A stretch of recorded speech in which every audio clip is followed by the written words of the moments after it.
Քանի որ պարոն Թաթոյանը բացել է խոսակցությունը,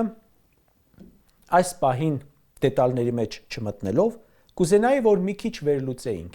Քոչարյանի հետևում բնականաբար ոչ ոք չկա։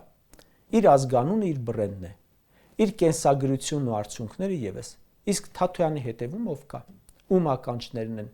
ու այդ ականջների տերերը որքան են պայքարել, որ Քոչարյանը չգա ընտրության ու որքան են խանգարել, որ պարտվի։ Որտեղից է եկել, ում թաքուն հովանու ներքո, այս պահին չանդրադառնամ։ Ցավում եմ, բայց շատ բան գիտենք, կարելի է երկար ծավալվել։ Փաստենք, որ Ռոբերտ Քոչարյանի պայքարը Նիկոլի ու նրա կործանարար քաղաքականության դեմ է։ Իսկ քաղաքական մի շարք ընդդիմադիր ձայներ, ակնկալող ուժերի ու նրանց հետևի ուժերի պայքարը Քոչարյանի։ Այ դա շատ տարակուսելի պետք է լինի իրեն թիմակցողների կողմից։ Երբ մտնում են դրա պայքարի մեջ ու ռեսուրսներն ուղղում են իշխանությունից ավելի ուժգին ընդդիմության դեմ, ուրեմն աշխատում են Նիկոլի օգտին։ Լատենտ նիկոլականությունը դա է։